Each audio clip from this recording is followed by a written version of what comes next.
so much for joining us for part 2 of our series, Sound the Alarm, the COVID-19 Wakeup Call for Black people in America. My name is Nicole Bronson. I'm your host and panel moderator for today. And I am so excited to be accompanied by an extremely competent, talented, and just overall wonderful people in the realm of education. Now, as we get started in here, you guys joined us for part 1. Many of you did. If not, you can see the video later.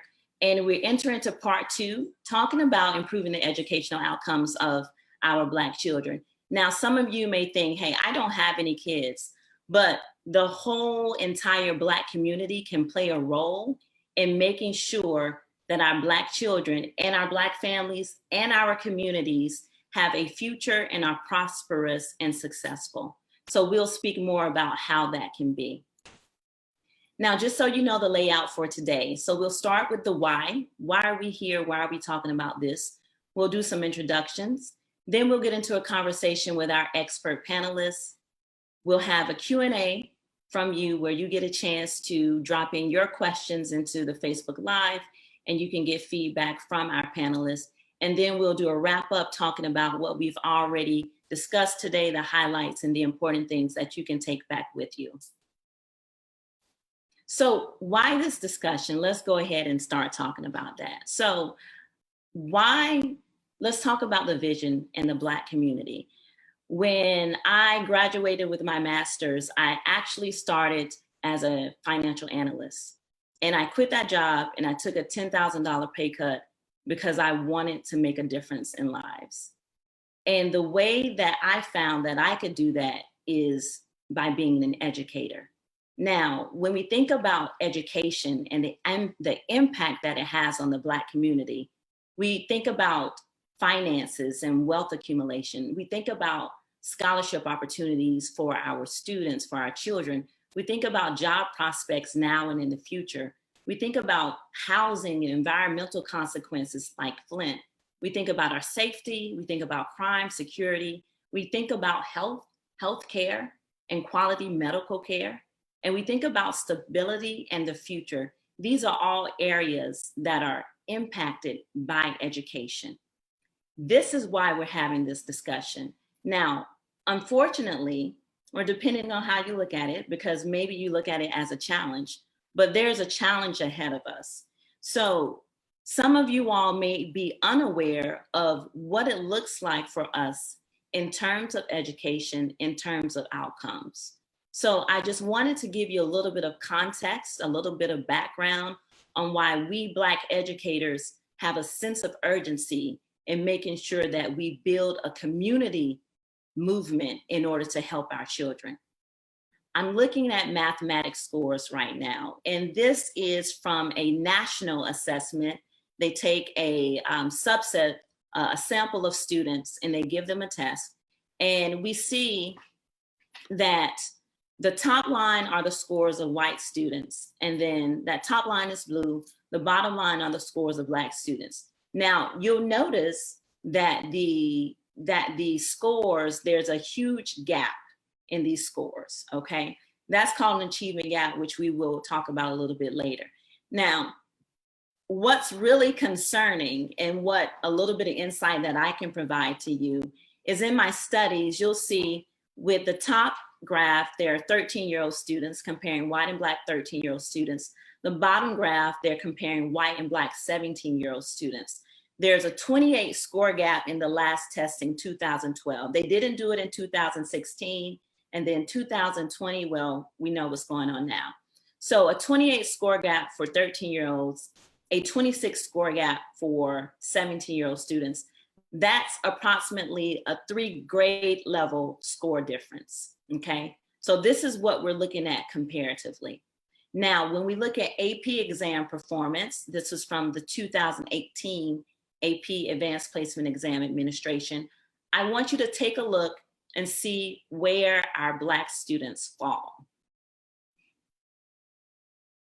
Now, if you're like me, you look at this and you say, wow, we are literally, the average scores are literally at the bottom of all of the subgroups here listed in every subject except for one.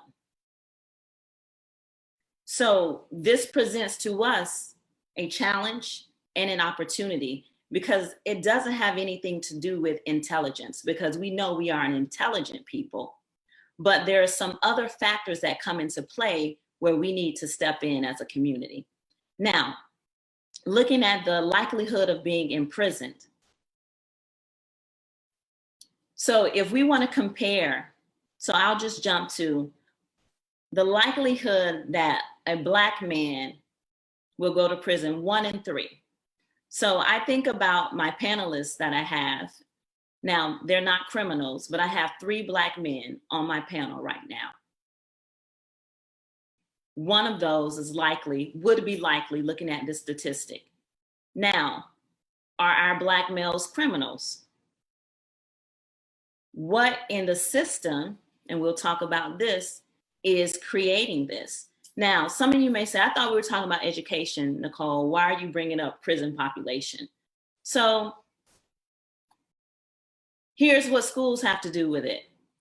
So in educational circles, we talk about what's called the school to prison pipeline. And we talk about how our students, our Black children, are disproportionately expelled, suspended, and arrested on school premises as compared to their white counterparts who may have done similar things. So when we look at this and we look at the data talking about how not completing high school, and I'll zoom in on that 68% that's on the left side. 68% of all males in state and federal prison do not have a high school diploma. And we link that back to the opportunities that are taken away from our Black students with these disproportionate disciplinary practices. We know that we need to make some differences. So we'll get into these topics of discussion today. And like I said before, I'm so just very excited to be joined by my panelists. We have different topics of discussion, but basically we talk a little bit about the background, the context.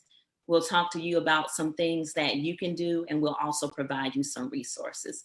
So thank you for joining us for this crucial, important conversation.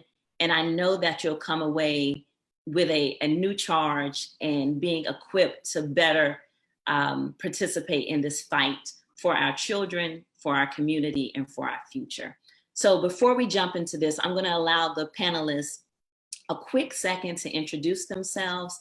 And I'll start with the panelist that I see first, who is Dr. Achil Petit, if he can begin the introductions.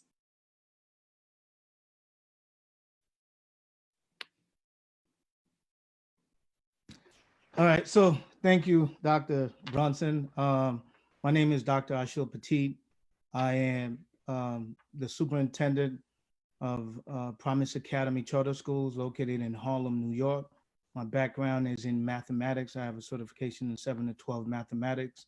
However, I've held every position in the school system, from a TA to an after-school specialist, teacher, math coach, assistant principal, principal, and then currently now the superintendent. So it's a pleasure to be here.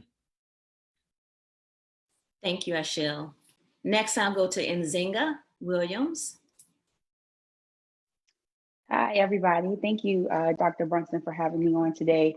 So my name is Nzingha Williams. I serve as a career and technical education coordinator at Central Piedmont Community College in Charlotte, North Carolina.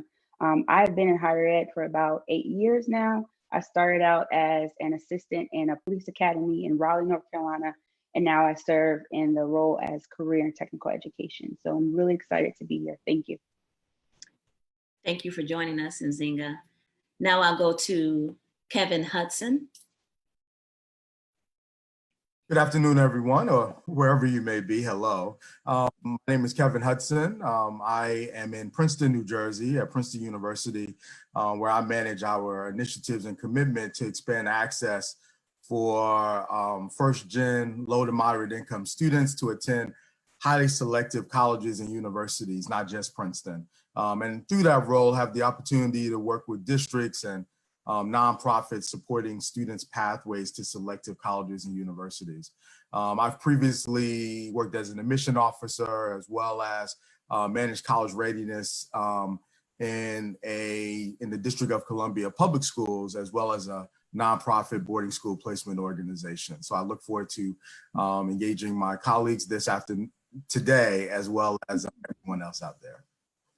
Okay, thank you, Kevin. Dr. Adrian Mims. You're on mute. Yeah, I was trying to work that. Sorry about that. Hi, thanks for having me, Dr. Bronson. My name is Adrian Mims. I'm the founder and national director of the Calculus Project. And the goal of the Calculus Project is to increase the number of Black, Latino, and low-income students who can make it to AP Calculus their senior year in high school, simply because they have a lot more opportunities when they go off and pursue post-secondary opportunities. My background, I've been in education for 26 years. I was at Brookline High School, served in several capacities there. I'm a mathematician, that's my bachelor's initially. And I was a math teacher, summer school director, associate dean, dean of students there. So and summer school director. So I've worked in a lot of different capacities in public schools. And right now, just leading the initiative of the Calculus Project through a nonprofit. So it's great to be here with you. Thank you, Dr. Mims. Dr. Manouchka Pierre. Well, good evening, because I am currently in the Kingdom of Bahrain. I am Dr. Manouchka Pierre. I'm a high school principal here in Bahrain. I've been an administrator in the States, and my focus for my dissertation was specifically the school-to-prison pipeline. So I'm very much looking forward to having this conversation about how discipline affects the achievement gap, and how we can help our students to do better overall and to better our communities. All right, so thank you, panelists. And as I said earlier, my name is Nicole Bronson. I'm the organizer and panel moderator. I have been in education for about 17 years. I began as a high school mathematics teacher, served as a school leader in different schools, worked as a district personnel, also spent 5 years working internationally, and currently I work for a nonprofit organization as an education consultant with the purpose of disrupting inequities in education. So without further ado, let's go ahead and get this conversation started.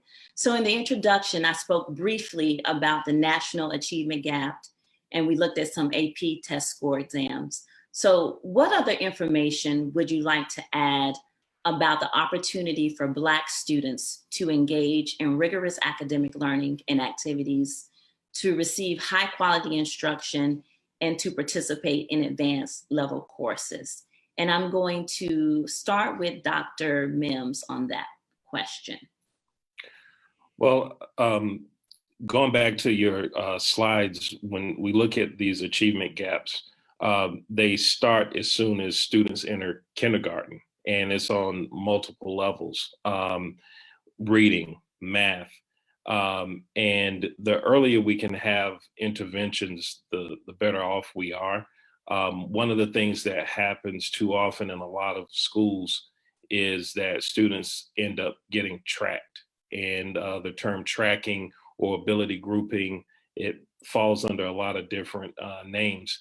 But what happens is that over time, students are sorted.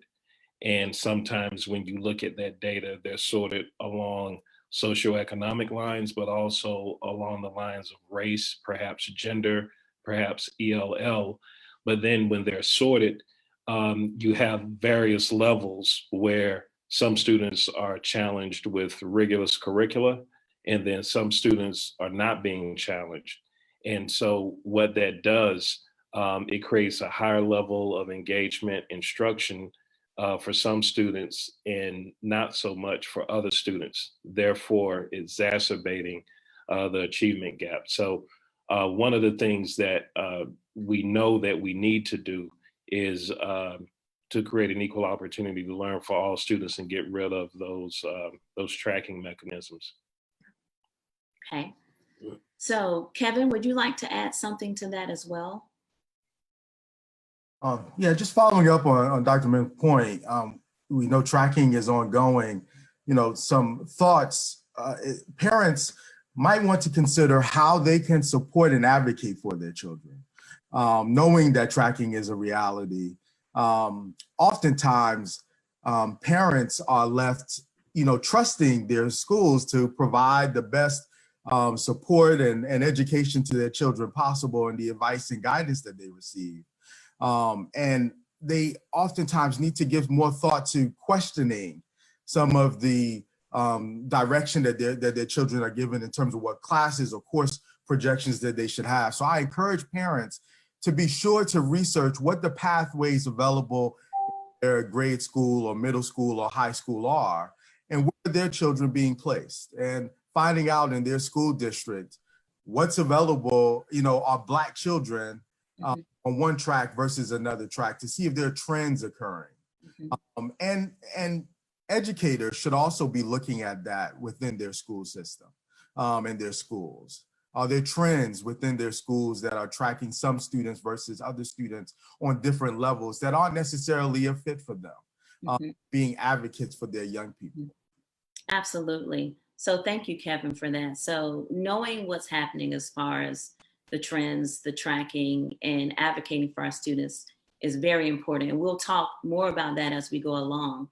Now, in last month's panel discussion about health, we talked about how racism impacts health outcomes in medical care. Implicit bias, stereotypes, and institutional racism also show themselves prominently in education. Could you provide more insight into how these play out? And what are some of the unique factors that contribute to lower educational outcomes for Black students and less opportunities for rigorous learning? And again, I'm going to start with Adrian, and then I'll go to Manouchka. I just want to pick up on something that you mentioned about healthcare too, because I think a lot of people don't really understand how that impacts learning. Myself personally, I had a situation with a young man who was really going through trauma, and he was committing acts and he was being suspended from school. And when the parents tried to make sure that he got the help that he needed, he only got help for a couple of days simply because of their health insurance. And he was released not because he met the benchmarks that allowed him to be released, but it was because his insurance wouldn't pay for additional supports. So then that student goes back into the home, there are problems at home, and then there are also problems back at the schoolhouse. So I just share that because a lot of the times what happens, people look at schools and they expect schools to have the solutions to all of these problems. And I think what we really have to do, we have to take a holistic look at not just what supports are in the schools, but also the supports that are locally in the towns, in the states, to provide support and help for our students. Absolutely. So thank you for bringing that up. Manouchka, what would you add to that? Dr. Mims mentioned tracking, and I think that's important to kind of revisit, because one of the things that tracking also does is that it creates a low level of expectation, right? So when you track students and you put them in a certain area, then you don't expect as much from them. So therefore, their educational outcomes are not going to be equal to their peers. I think in also talking about education, we also think about, in certain communities, teacher quality as well as teacher quantity definitely affects the outcomes that students have. Because when you have a school where you have, brand new teachers who don't necessarily have experience, who don't know how to handle certain situations in the classroom, what ends up happening is a lot of times they see challenges as insubordination, and then you start, with the discipline gap. I think another thing that we need to focus on is curricularly, culturally relevant curriculum, right? So a lot of times, even in when we talk about media, if you do not see yourself in what it is that you're learning, your ability to connect with what it is that you're learning becomes very, very difficult. Right. So creating those opportunities for students to see themselves in what it is that they're learning so that they can truly be interested and have that intrinsic motivation for themselves, I think are all things that are really important when we're trying to change those outcomes. Okay. And in Nzingha, from your lens, what contributions would you say, what insights would you provide? So I would point out some of the other barriers of access. So in one of the slides that you mentioned before were the AP scores. And a lot of times in some schools, they don't have all of the AP classes that they may have at another school. And so while there may be a lot of students who want to participate and take advantage of those classes, they don't have the opportunity to because those classes aren't at their schools. From the lens of CTE, it's the same way. Access is a huge barrier, a huge issue. Yeah. And then also, the conversation of teachers. Do we have teachers that are qualified to teach CTE classes? The struggle to get, for example, qualified construction teachers, qualified teachers that can teach architecture, automotive mechanic. Do we have those teachers to fill in that pipeline? And so that a lot of times kind of provides or minimizes the amount of rigor that is able to be in the classroom. And Nzingha, you bring up a great point. And Adrian, I'm going to drop back to you because I think you have this data like in your brain because I've heard you talk about it several times. But when you talk about how the classes don't even exist in their institutions, so they can't access it, and that they don't have the teachers qualified to teach it, that is such a true story. And Adrian, I know you have some data about the Algebra 2 and the calculus and the advanced level courses that are available at certain schools. Yeah, the Office of Civil Rights conducted a study a few years ago, and basically less than half of the schools even offer calculus. And that's my background. I'm trying to close the achievement gap in math, and there are multiple gaps. But with regards to access, when you look at the schools that don't offer calculus as a course, we know where those schools are mostly located, where there's a high population, high density level of Black and brown students. But then the schools that do offer calculus, some of them may be in an urban setting or suburban setting. You then take a deeper look and you look at the student body, and that student body isn't represented in those AP courses across the board, not just calculus, but AP biology, chemistry. And a lot of that is due to what I said before with the tracking. So even those students go to schools where those courses exist, because of tracking, they never really get a chance to set foot in those courses. And the last thing I just want to say is that really one of the things that we have to change in schools and districts is this culture of weeding out. And it's not just in K-12, it's in higher ed. And I experienced it firsthand when I went to University of South Carolina, wherein that every single day I had professors challenging me and saying, well, prove that you belong here, prove that you should become an engineer. And that was the culture that I dealt with, and it still exists, unfortunately, but there are good models out there, such as University of Maryland, Baltimore County, where Freeman Hrabowski is the president, who is doing the reverse, where he's bringing students and letting them know that they belong. And he has some of the best data for Black and brown students. Thank you for adding to that. Now, unfortunately, implicit bias and racism also play a role in school discipline. So could you speak to the disproportionate disciplinary practices common in schools and their contribution to the school to prison pipeline? And I'm gonna start with Dr. Pierre here. Well, you know, I couldn't wait for you to get to this question.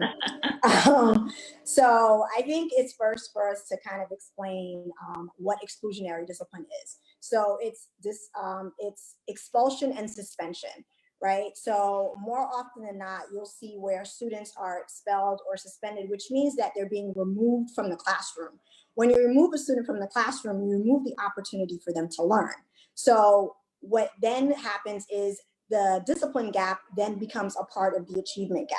So including the overuse of requiring students to spend more time out of the classroom, and potentially with SROs being in schools, you're looking at it being a discipline issue where you would have been just suspended for a couple of days to potentially having a student being arrested. We're seeing students as young as 5 and 6 years old being carried off in handcuffs in elementary schools. So that discipline gap that we're seeing becomes an issue in terms of student outcomes, in terms of learning, because we're removing them from the classroom and we're labeling them. We're putting labels on them as saying, like, this is a problem child.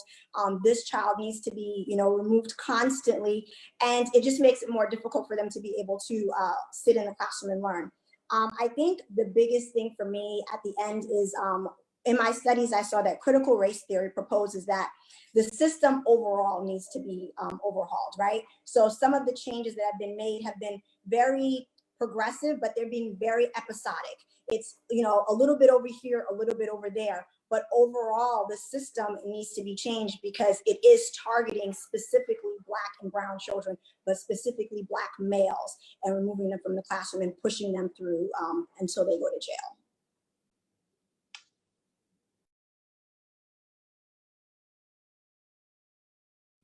I know Dr. Achil Petit has something to add to that, so I'm going to go ahead and give the mic to him. Sure, thank you. So when you look at our young Black and brown students, they're seen as troublemakers for doing the same exact crime, the same exact infractions as all the other counterparts, and especially the Caucasian students.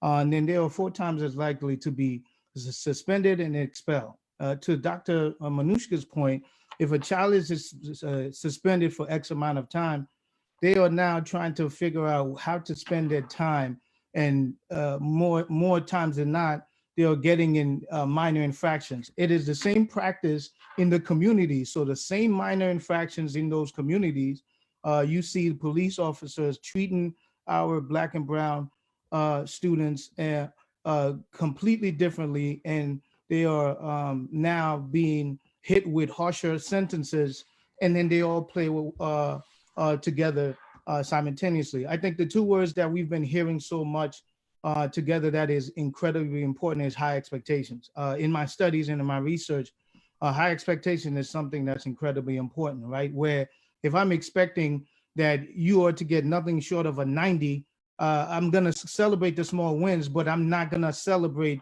you getting a 75 and expect that that's the highest you can go, right? And then the other piece is understanding. So regardless of our political views and our religious beliefs, if you could just understand where I come from, who I am, and you could see the things that I see from my lens, I think we could better prepare our students and not be so quick to judge and assume that everything that they're doing is directly correlated to the bad behaviors that they are exhibiting. And then last but not least, we know that there's a lot of things that our students are faced throughout the community and in the households, and it goes unchecked. And if that's not dealt with, then we know that it's going to manifest itself in the classroom. So again, if we don't have the ability to connect with these young people and build those types of relationships, I think we lose the opportunity to properly educate our young Black and brown students. Mm-hmm. Thank you, Achil. You say a very important word, relationships, and that's going to come back around in every aspect of interacting with schools, with students, with the community. Now, we've painted a picture of the differences in the academic outcomes and the opportunities, as well as disciplinary consequences for Black children as compared to white children. And I think it's important to pause and note here that attending a good school or having parents that make a lot of money does not automatically exclude a Black child from some of these same occurrences. So beyond just wanting our kids to be treated fairly and do well in school, in your opinion, why is improving our educational outcomes so important?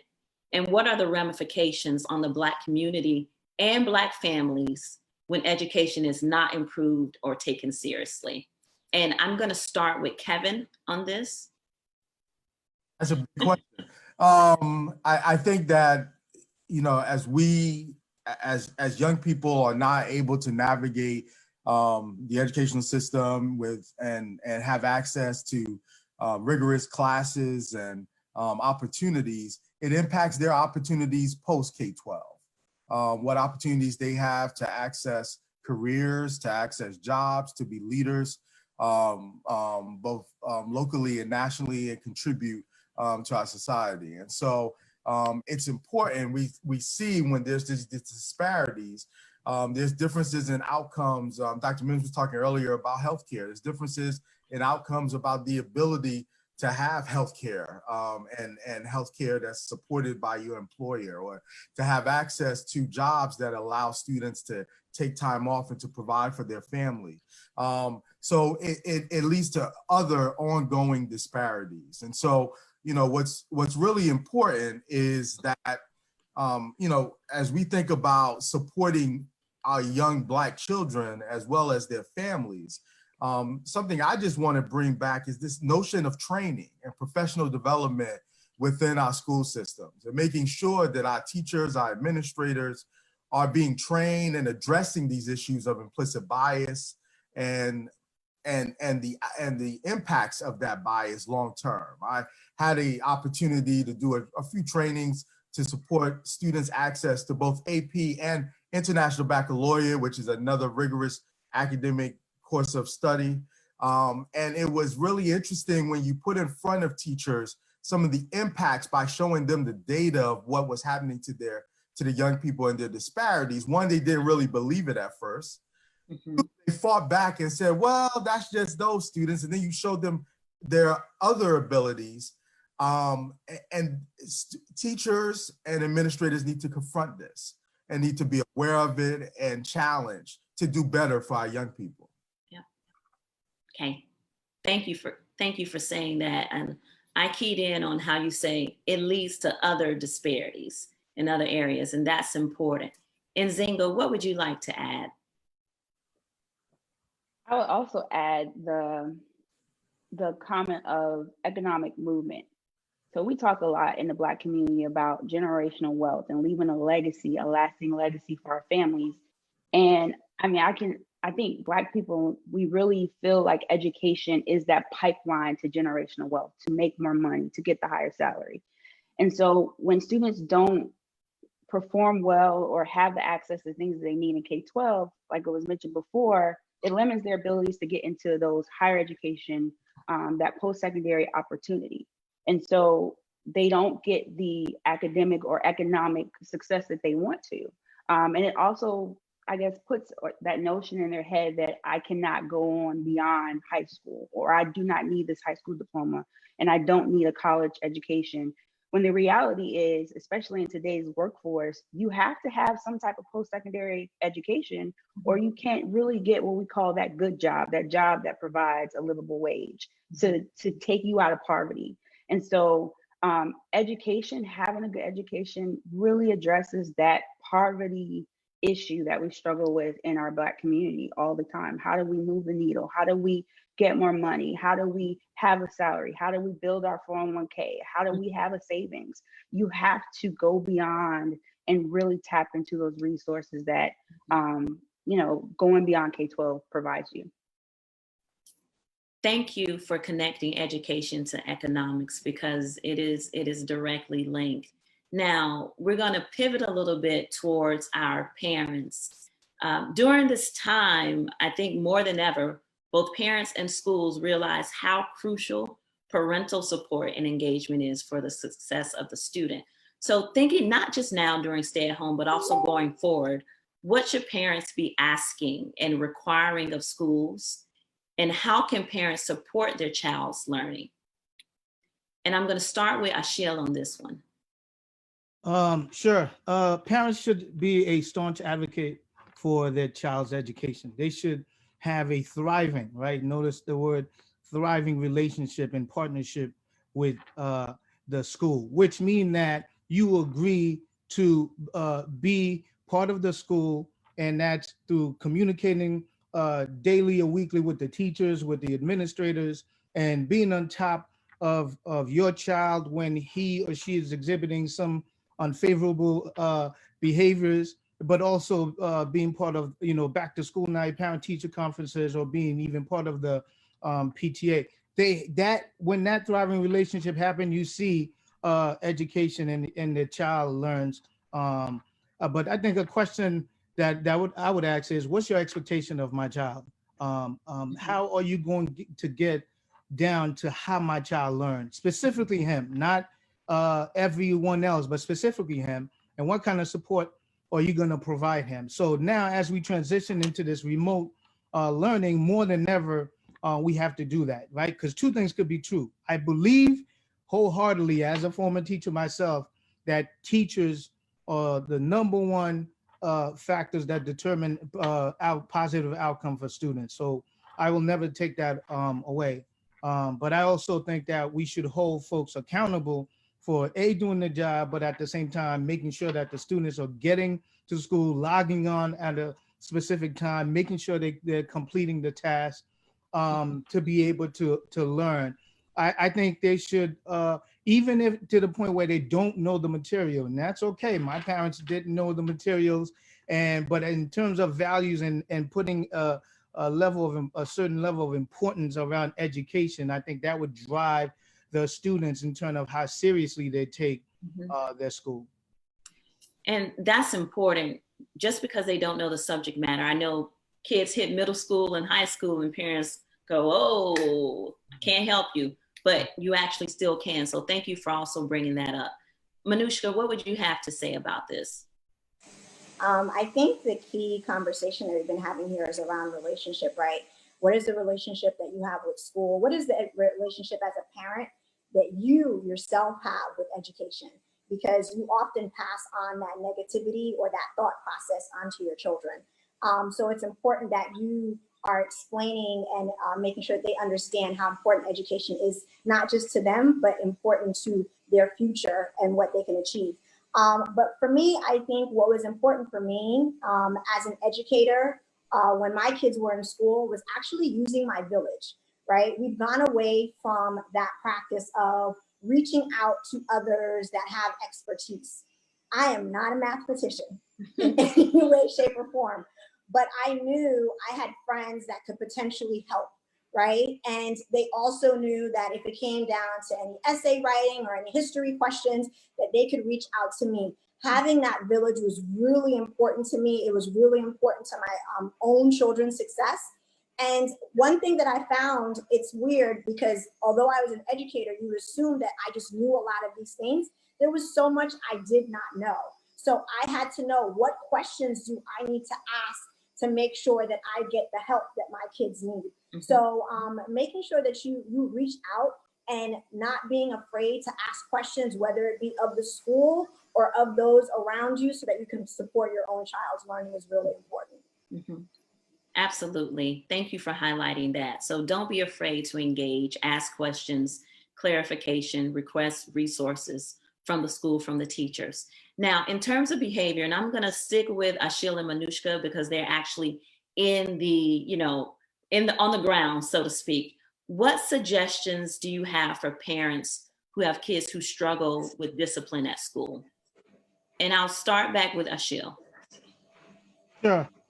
So I think what's important is to realize that students, there's always something that students want, right? So if you provide an opportunity and you understand what the students want, you can really incentivize that. And we've seen that work in schools all the time, and I'm pretty sure parents could do that. Being able to take breaks and take time for themselves, so it's not straight through where they are just constantly learning, I think is incredibly important. Celebrating the small wins. I know sometimes we all struggle with that, where it's easier to focus on the things that they are doing wrong as opposed to the small things that they're doing right. No one want to hear negative, feedback all the time. Everybody want to hear or receive a pat on the back.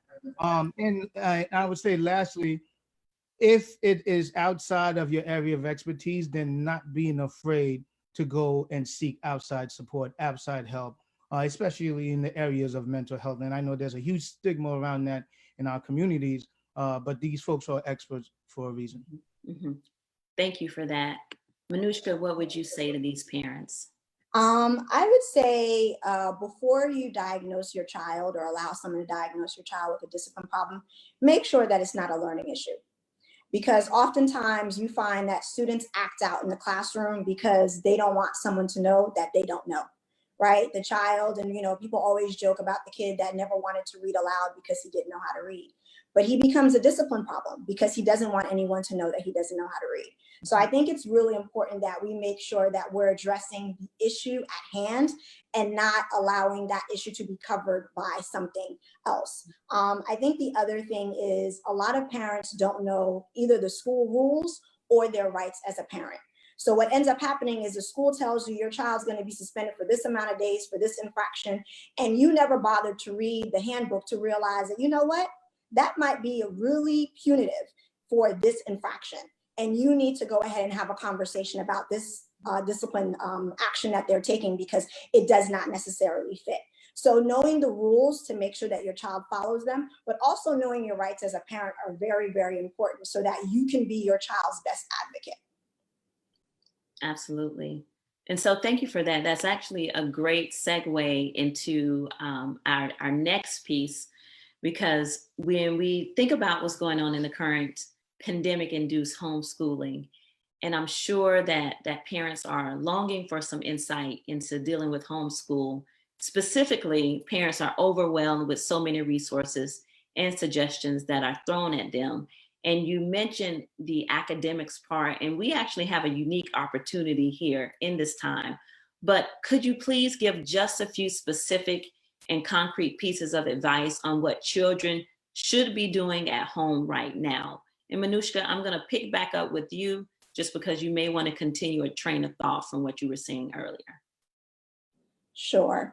I think whether it be during this time or overall, you want to create an environment of learning, right? You want to give your child an area that is specific to that learning process.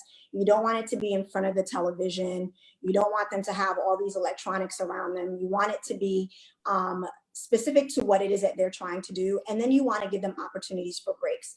I think while we're, focusing on the learning process, one of the things that we're not discussing and that I'm actually seeing as a principal is mental health. Right? We want to have the opportunity to have those conversations, because the same way that your child might be struggling academically, they might actually be struggling with their mental health. School is not just an area for learning, but it's an area for socialization. Kids spend anywhere from 7 to 10 hours if they're participating in sports and after school activities at the school. And now they no longer have those opportunities for interaction. And a lot of parents work outside of the home. So a lot of times they're spending all of this time alone at home, and they're being told that they need to learn. But when it comes to the learning process, making sure that you're communicating with teachers. I can tell you from having conversations with my teachers that oftentimes kids have questions and they just don't bother to ask. And so if your child is struggling and you see they're struggling, or even if you as a parent is struggling, trying to help them with something, reach out to the teacher, communicate with the teacher, and let them know where it is that you're struggling, and they can provide you resources. But there are plenty of online resources, but before you look online, go directly to the source, the teacher. Okay, thank you for that. Achil, what would you have your parents making sure their children are doing? Sure. To continue and piggyback on Dr. Pierre, obviously continue communicating as often and as much as possible with the school. I cannot emphasize the importance of that. This is a very opportune time for them to figure out different ways to learn and different things to learn.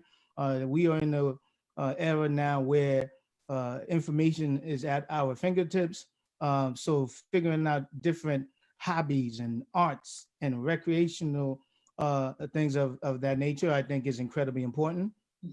Physical activities. So if we want to, sometimes I know I got a son where I want to tire him out. So I get him, running outside and going into the garage and hitting the bag or shooting some basketball. But that's important too, because then they have a time for them just to release. Practice mindfulness, where you're just by yourself, being in your thoughts alone. It could be for 30 minutes, 25, 30 minutes, as long as it's you, so you have the opportunity to recharge. And I also think that reviewing the skills that you learned throughout the year. We know about the learning loss that occurs from June to September. So now imagine from March to September. So I think that reviewing those skills, but also trying to get a head start on what materials in the curriculum that's going to be covered in the next level of their education. Okay, and thank you. And I think we'll kind of continue this thread. Summer is not even a month away for most students. So what should parents make sure is happening during the summer? And I'm going to actually throw this one over to Adrian first, and then Kevin. Yeah, I mean, during the summer, I look at the brain as it really is a muscle. You have to continuously exercise it. And going back to something that was said earlier, when you talk about summer learning loss, the research says students lose anywhere from 2 to 3 months if they're not engaged in some type of enrichment activity. So there are a lot of things that parents can do. One of the things I would encourage them to do is reach out to city agencies and nonprofits and find out what programs exist that their child can participate in. Here in Boston, students, they're participating in sailing and a lot of arts and crafts, but also I think it's important to focus on the academics. One of the things I do, I focus on pre-teaching and making sure that students are staying on point with their math skills during the summer, but also taking them on field trips, letting them see how things are applied in the real world and have them exposed to successful people of color, because to be it, you need to see it. So there are a host of things that parents can do. Lastly, I would encourage parents to get your child reading and writing, even if it's a comic book, whatever, ESPN, Sports Illustrated, whatever, any of those magazines. It's really important that students are constantly reading and also honing their craft of writing. Okay, thank you. Kevin, what would you like to add? Again, just to continue that thought about the importance of reading and just making sure that families are modeling reading as well, providing students the opportunity to read, but actually discussing what the student has read, even if it's something for pleasure, so that you're able to kind of nurture this notion of comprehension. And so the skill of comprehension. Additionally, we haven't talked about this a lot, but providing students the opportunity and encouraging them and doing it as a family, doing virtual tours of colleges and universities, evaluating what colleges and universities require for admission across the spectrum. Counselors and teachers, there's not, in our schools of education, there aren't courses in college prep and college pathways and college admission. And it's important that families are getting some sense of what those pathways look like, so they can then back map for their children as they consider their options in the future. Lastly, I would say, take advantage of opportunities to do virtual tours of museums, opportunities to consider a range of summer programs, as was just mentioned, if not this summer, in future summers, that can be challenging for a student and develop and nurture interests that they have as well. Thank you for providing that information. Now, the concept of parents as partners is one that I want to emphasize. Studies have found that parental involvement improves academic performance, decreases behavior problems, increases a child's social network, and allows for access to additional resources and supports. In conjunction with parental engagement, community support is also crucial. Speaking in the now during this stressful time, how can community members support children and support parents during this time of pandemic and quarantine? And I'll start with Kevin again, and then I'll go to Achil. Yeah, during this time of pandemic, we have this separation, so it's hard to provide pathways so that the community can be engaged. But finding out from your local principals and your school districts how you can be a support. If that's providing a virtual internship for a student, it might be considering opportunities to do talks like these within your community that expose students to career pathways or to college options that may be available. Those are a couple of ways that might be worth consideration for the community members. Okay. Achil, what would you say to community members? Sure. I would say this is a perfect time for us to use all the resources in the community. So we think about our local businesses, our churches and mosques and synagogues, folks that have voice that can advocate for the community in terms of food, housing, and medical, coming together and really trying to help our most vulnerable citizens in those communities and really checking up on them and creating care packages to provide for them, for those especially in need. I know our organization does that. We provide care packages and 2-week supply of non-perishable items for all of our parents that's in need of it. Trying to get local, again, like I said, businesses to provide electronics, right? Because it's one thing to go directly to remote learning, but it's something completely different if you don't have access to A, the technology, and B, the Wi-Fi to be able to be successful in continuing your education. Absolutely. So community members can support in those ways. Now, I want to take a slight pause, and I just want to remind those who are viewing that if you have questions, you can drop them in the chat on Facebook Live, and we'll be responding to questions. We'll have Q&A in about 5 to 10 minutes. We'll start some Q&A. So start dropping your questions in the chat box, and we'll address them specifically. Now, in my research and experience as an educator, students who have advocates typically have better grades, get better course placements, get more leniency in disciplinary matters, and simply just get more chances. Who can be advocates for our Black children? And what are some of the roles and some of the things that advocates can do? And so I'll start with Adrian on this. Yeah, I think I look at advocates in terms of internal and external advocates. External advocates could be parents, family members, people in the community. We have an organization here, I think it's a national organization, Becoming a Man, where they provide young Black males with mentors. But also the internal advocates should be guidance counselors, social workers, teachers, administrators. Schools are for students and for children. And I think what has to happen is that teachers, administrators, whether the central office on down to the schoolhouse, they really have to take a close look at some of the policies and the practices that are in place and say, are these policies and practices in place to help children or to hurt children? And then taking another step back and looking at the data.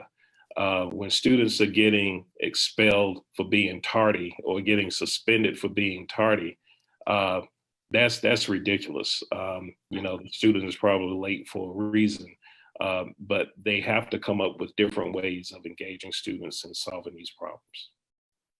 Thank you for that. Nzingha, what would you say about advocates and how can they advocate? I want to go back to something Dr. Manouchka said about the village mentality, having a moment of transparency.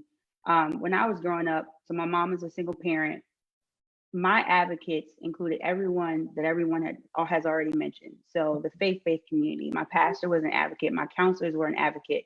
Having those people in your life help you to really navigate this world, the classroom, the school.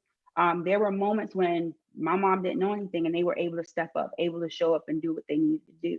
And I felt comfortable knowing that there were people around me that when my mom couldn't be there, because we know sometimes, especially if you're a single parent, you can't always show up. You may want to, but you have to work, you have to do other things.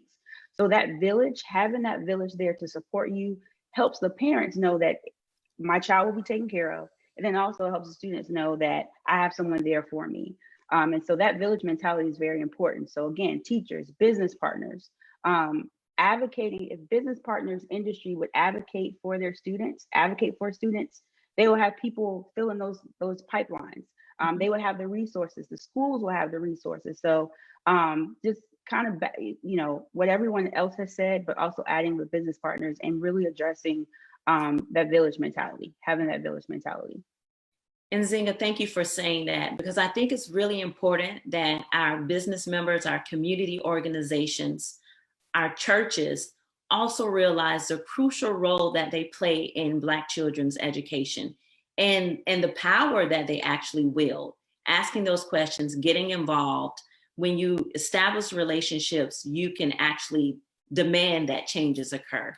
Now, Kevin, can you add something to that as well? Yeah, I actually wanted, I think everyone really covered that. One other item I just wanted to make sure we pointed out around how community members can support students is this notion of supporting access to Wi-Fi and hardware access. That is, there are such gaps that exist within our communities that are impairing their ability to be able to access online education or virtual learning right now. In terms of advocacy, again, parents need to make sure that they're informed about what resources are available at their school, what pathways are available, and that they have built some relationship or are engaged with administrators and students and teachers, and not just sitting back and taking what is shared with them or what guidance they receive, but actually asking lots of questions. That's so vital for them to make sure that their students are being supported. Lastly, I would say, in order, and someone else said this, in order for you to really be a good advocate as a teacher or as a community member or as an administrator, you have to believe in the young people you're supporting. You have to believe in their abilities. And frankly, we don't say this word a lot, you have to have a little love for them. And not enough of that exists within our schools, which to the type of communities that we have that are not supportive sometimes. Okay, thank you for that. Now, it's also important that we teach our kids to advocate for themselves, of course, in a respectful yet calibrated and assertive way. We have to teach and model how to appropriately disagree, ask for clarification, and ask for what is right. And this can be done in the home. We should model this in the home. Now, in addition to self-advocacy, what are some of the opportunities present at schools that Black students often don't take advantage of, but that could actually provide an edge and help them to be more successful? And so, Adrian, let's start with you. Yeah, I think sometimes students, even though they may be interested in opportunities that exist at school, for example, exchange programs where they can go abroad and study, some of it may also be tied in the culture why they don't take advantage of these, but, you know, just being away from home. I've seen students who had really incredible opportunities, whether it was a scholarship to attend a college, or they were, you know, awarded an opportunity to participate in something that would take them far away from home. I've had students actually say, well, my parents won't allow me to go that far away from home. So we have to help the parents understand that their child has to sometime go far away to take advantage of opportunities that will benefit them long term. And so it all goes back to what we've been talking about before: relationships, clubs, drama clubs, art clubs.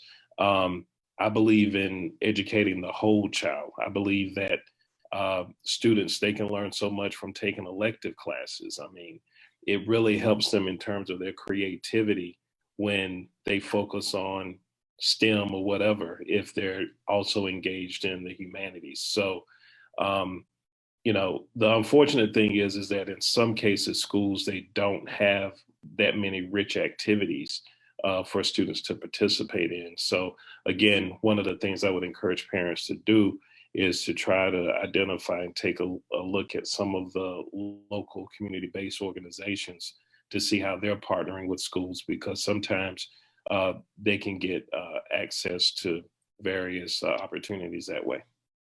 Okay. Thank you. Kevin, what other opportunities would you say are present for our Black children? And just some concrete things to think about, and this may, you know, for parents as they're thinking about long-term pathways to high school and college, are students in middle school taking algebra? Do they have access to a language? That impacts what their ability to be able to take calculus by the time they're a senior, right? Do they have access to, again, those honors and AP and IB courses at their schools, as well as CTE courses that fit them? Are they on those pathways and aware of what courses are or what prerequisites might be required? Additionally, are they taking advantage of opportunities for leadership within their community, in school government? And what if they're interested in diversity or African American studies or African American history, are they taking leadership in that regard? At the end of the day, what are they doing? How are they contributing, right? And this can be as early as elementary school, right? Having fun by all means, but always helping them understand how are they growing in the things that they're doing, how are they learning, and how are they contributing to whatever activities or engagements they might be involved. Okay, thank you for that. Now, there are also some lucrative industry trade job opportunities that are going unfilled, unrecognized, overlooked. Nzingha, could you speak more about career and technical education and trades? Could you talk about the value and also talk about some of the opportunities and some of those that are underutilized? Yeah, absolutely. So let me just take this time to highlight, you know, the community partners, or the community colleges rather. When you all were talking about some of the resources that maybe Black parents or Black students do not take advantage of, one of the biggest resources that goes underutilized is the community college. And a lot of times that is the stigma that's attached to community college. That track or that pathway is viewed as less than, or that's where, you know, my student doesn't go there. We don't take advantage of those opportunities. So I just want to mention that. And a lot of times that is, you know, the pathway to those career and technical fields or those industry fields that we don't know exist. Also, a lot of times career and technical education is not taken advantage of because of sometimes in those schools it's used as tracking. Students or guidance counselors will say, you can't take this class, so I'll just throw you in a CTE class. And that is not the purpose of career and technical education. It has changed a lot. It has evolved over the years from what we know traditionally as voc technical education to a very rigorous, hands-on experience for students to really answer the question, how am I going to use this in the future? I mean, most students have a hard time connecting to the math, the science, the algebra, the history, because I don't know how I'm going to use this or what purpose is this. And so I think career and technical education allows students to see that connection. It also provides exposure. There are a lot of jobs or careers that students don't even know exist. Parents don't know exist. For example, this idea of cybersecurity, everything that we're doing is online. And so a lot of times parents don't know it exists. But there are career and technical education programs at your schools that expose students to those jobs, risk management, and just really ironing out that career pathway from beginning to end as early as middle school.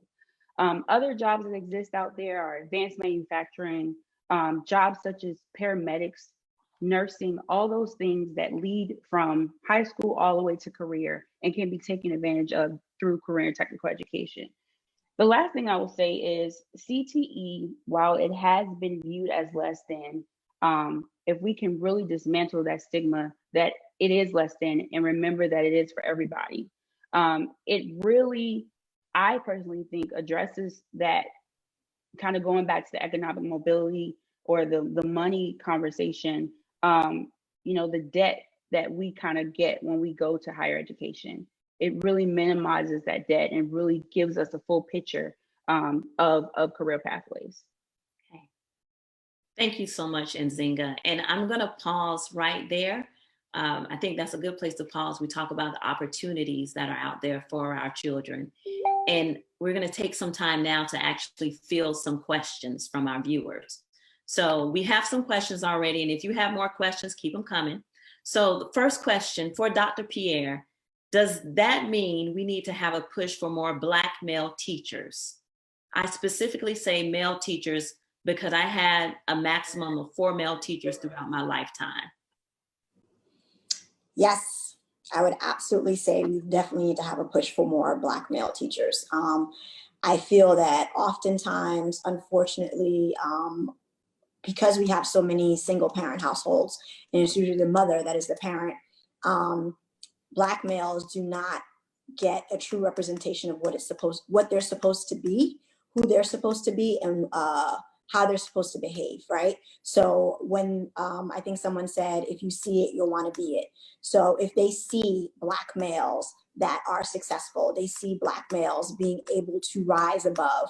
I mean, I know we're all highly educated, but I doubt very highly, and I don't know everybody well, but any of us come from rich backgrounds, right? We all, I know for me, I know for Dr.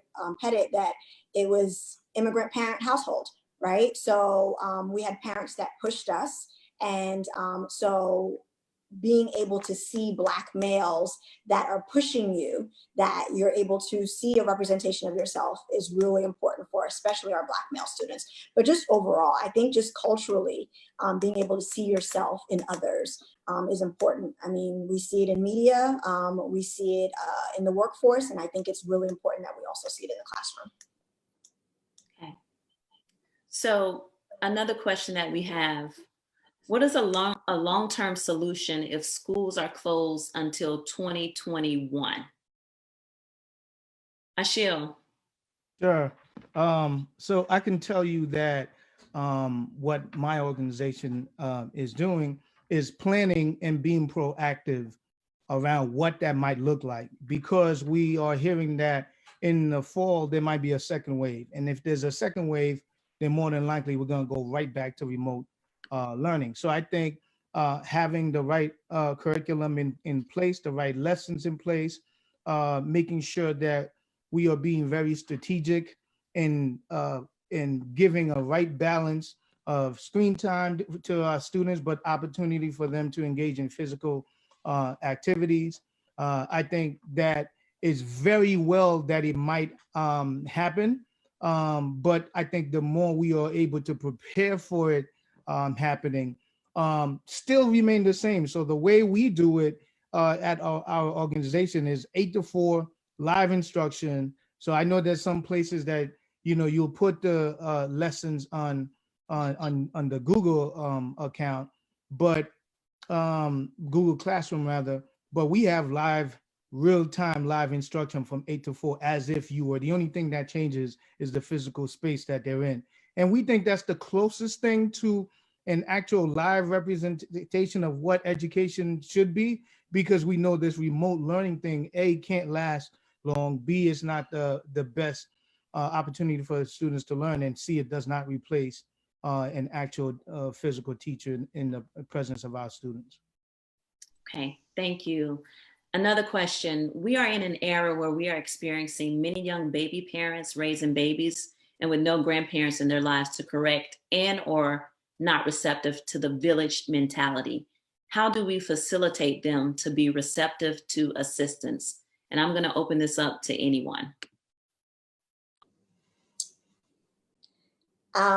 I think that comes down to relationship, right? So I think one of the reasons why these baby parents are not necessarily receptive is because they had their own bad relationship with school. So if we can change the relationship that they have with school, then we can change the mindset that they have and the relationship that they're going to pass on to their students. I think it's really important that we also don't count them out. I think most of all, it's also important that we educate them. More often than not, they're not highly educated either. And one thing that we do realize is in terms of data is that the education level of the parent often kind of gears or guides the education level of the student, because they're willing to push and there are certain things that they know, there are certain pieces of information that they have. So I think changing the relationship and being open to educating them as well. I know Harlan Children's Zone has some night classes, and so there are parents that probably don't even have their high school diploma, so offering those opportunities at the school so that they can better themselves, and maybe they'll want that opportunity to make sure that their kids have those types of opportunities as well. I just wanted to really say, along with that notion of relationships, just as we said, you need to believe in students, you also need to believe in the parents that you're partnering in, and believe that they want the best for their young people, but they need to see you as a true partner in that effort. That's so important as well. Yeah. I agree, and I would say, to add to that, when you think about our students in the community, we know building relationship, to me, is like the most important thing. But the other piece is trust, right? If you think about the frequency that people go in and out of their lives, they don't even have time to really adjust to one specific person. So it might just be gibberish to them, because they're probably thinking that, oh, you're about to leave anyway. But if you could build that trust with that person and their family members, then they'll be more receptive to whatever it is that you have to offer them. Yeah. And I just want to jump in and make sure that we understand that this relationship, community members can build those relationships. So when we're talking about our students or our children, I'm going to say our children, not being receptive to the village mentality, we as a community, so I'm stepping outside of my role as an educator, me as a church member, me as a member of a sorority or a fraternity, me as a member of the YMCA, I have a responsibility to establish a consistent, thank you, Achil, a consistent relationship, not one of judging our kids, one of saying, I know our worth, and their value. And so when we put that out there and we put that forth, then they'll be more likely to trust you and to receive your help. So it's not just the school's responsibility to form a relationship, but it's our community's responsibility to do that in a consistent, in a judge-free manner. If I can just add a word in there, and the word that comes to mind is grace. If we can really show grace, I mean, grace is so necessary and so important. And remember that we didn't always know what we know, right? So putting yourselves in their shoes and taking a step back to say, okay, if I was them, or if I remember when I was a kid, or I remember when I was a new parent, how would I respond? So grace is a huge piece of that relationship area. Okay, so here's going to be a question. Panelists, are you ready for this question? How much of that is personal or family accountability? So this is relating back to the discipline that we were talking about and the disproportionality there. Additionally, there are Black and or brown educators disciplining and calling the school resource officers who are often themselves Black and or brown. Where do we start and stop the blame game? What are our solutions and support structure going forward? So are we to merely believe the students over the educators? I'll start. Okay. So I think earlier I spoke to having that beautiful, thriving relationship and partnership between school community and the parents. Now, so I know sometimes it is, as a teacher, you get frustrated if you're trying to really teach this young person and they're exhibiting some challenging behaviors and you're wondering, like, what in the world is going on at home?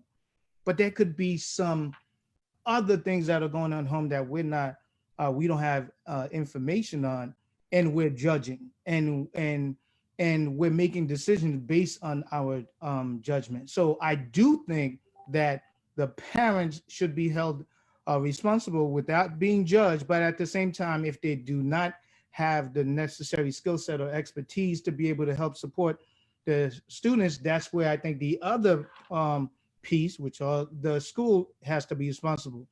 Our organization believes in this and believes in this very simply. From 8 to 4, there are hours, and it's our responsibilities as practitioners, as experts and teachers to be able to perform miracles, if you will, because that's what we are in terms of educators, and being able to do what we say we're going to do and what we're getting paid to do. Now, I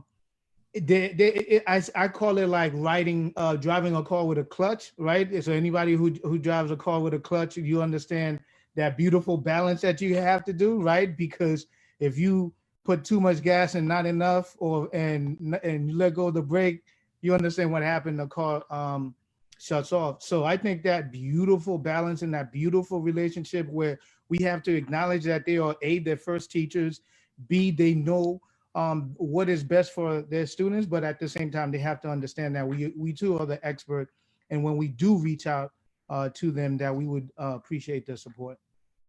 Okay. Now I'm going to jump to the next question just because of time. And this one, actually, Achil, is for you. Dr. Petit, can you talk about how your organization is supporting graduating seniors during this time, and how are they being prepared to maybe attend their first year in college remotely or online? Great. So right now, as we speak, I am meeting with our principals, our school counselors, meeting with all stakeholders to figure out what's the best way to send them off. We know this is an unfortunate situation, an unfortunate time. So we're thinking about all opportunities. We gauge their interest and their parents' interest, and we've just been doing some research in terms of what that could look like. So far we have sent some care packages. We are doing the virtual, because every single year we have our students go to different universities. That's a way to just get them out of the city, just to experience what a physical college look like. And that's a way for you to see if they are interested. But we're doing that virtually now for some of our students. Again, we're sending care packages, and we're just communicating to parents as much as possible, but they are absolutely a thought partner in everything that happened or will happen in the next month and a half for graduation. Okay, thank you for that. So I'm actually going to go back, because I'm sitting over here and I'm like shaking my foot and tapping, because I have to go back to a question that was asked, because I feel like I need to say something. I think the statement was, where do we start and stop the blame game? Solutions and support structure going forward. Are we to merely believe the students over the educators? So I'm going back to this because there's a couple of things that we need to say. We can believe what we know, right? So if we as parents, community members, business people are not involved in school, then you have really no knowledge. So one of the things I would say going forward is to get involved in your local school. Be present, ask for information, make relationships, form relationships with students and teachers. The other thing I'll say for parents particularly, when there's open house, make sure you go. Bring your child. If there's a parent-teacher conference, bring your child, because versions of stories come out differently when everybody involved is there. So the more involved and the more present we are, the more we can have knowledge on how we can best ascertain the truths of things that come out and what we can do to kind of change and help things move forward.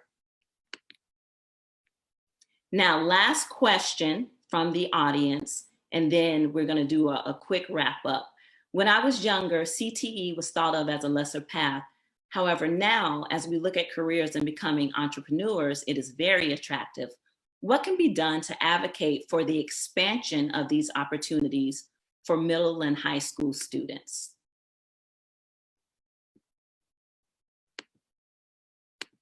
So I would say really talk to your school principals, make sure that they have buy-in around the framework of career and technical education, talk to your local business partners, your industry.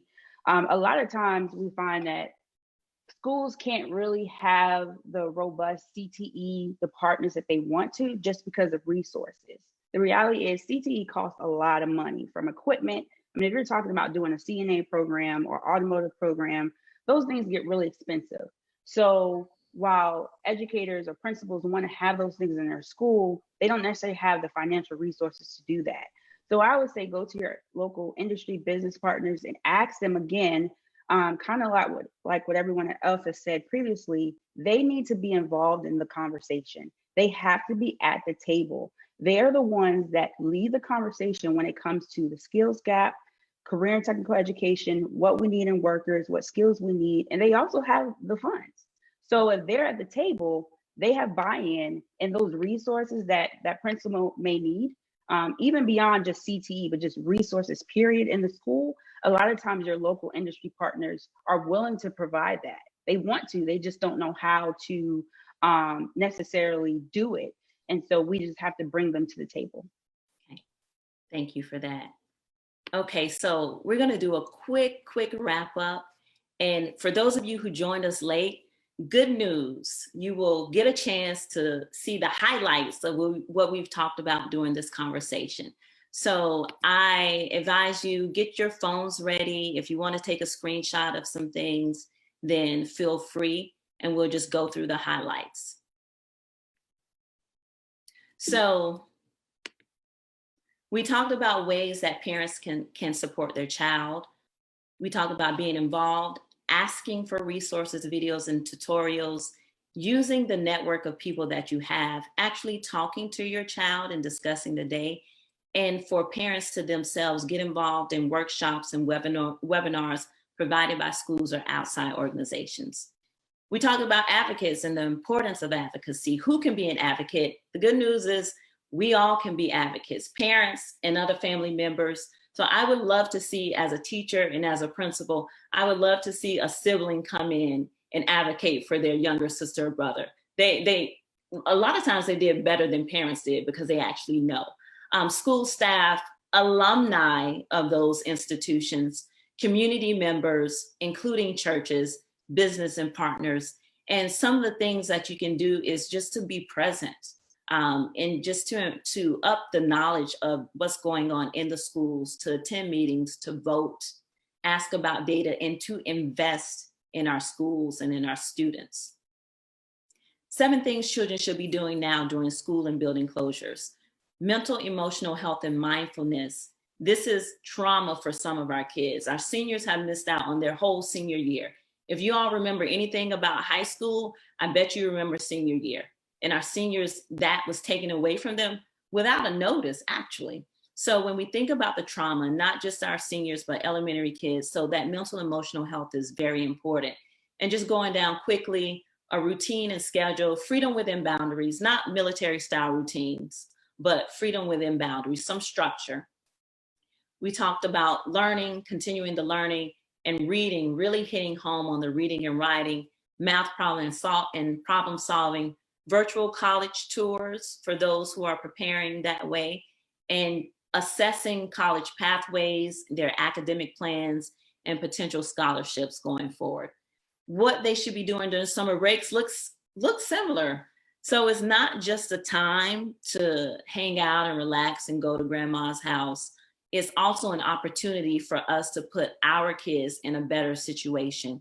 So you'll see some of the same things, and I'll just highlight the reinforcing some of the things that were learned in the previous school year, but also looking ahead to what's coming in the next grade level in order to get prepared for that. And then again, there's that reading and writing, reading.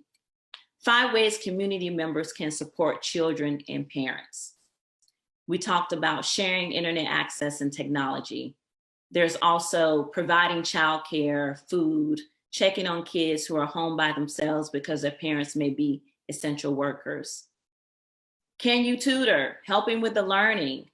Community members, churches, disinfect your properties, your facilities, allow it for use for kids once things are open up and you feel safe to do so. Provide social, emotional support. Provide financial support. 8 tips for parents with children who struggle with discipline at school. First of all, be honest about who your child is and their struggles. Determine whether the behavior is masking a learning issue. Find outlets for your child, arts, sports, dance, had to throw that in there, etc. Set clear expectations and be consistent. Know your rights and the rules to ensure consequences are applied equitably. Partner and communicate with school staff. So it's not a battle, it shouldn't be a conflict, but it's a partnership, a relationship. So there are a whole bunch of people in the school that are there to support our child, and we're gonna make them, we're gonna make them. Celebrate small wins and acknowledge your child's accomplishments. Get outside professional help if necessary. 5 opportunities for Black students to increase chances of success. We talked about career and technical education. We talked about being involved in various student organizations. There's summer employment, internships, volunteering, and mentoring opportunities that give kids access to resources and social capital.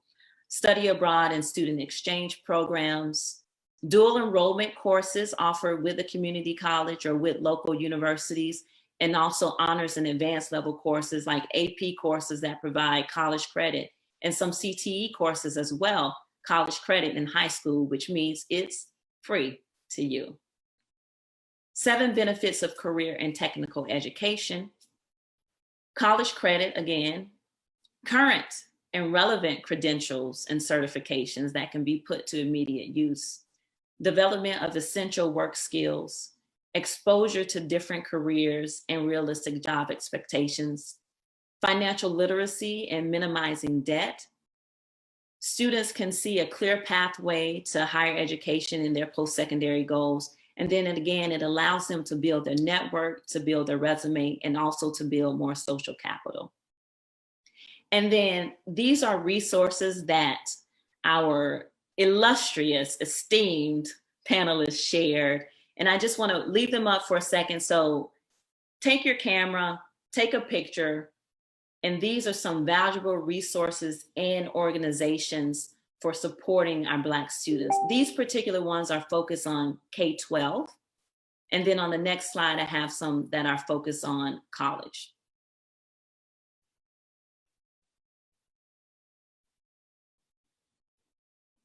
Okay, you got your pictures taken? Next slide. And these slides are focused for our high school students thinking towards college.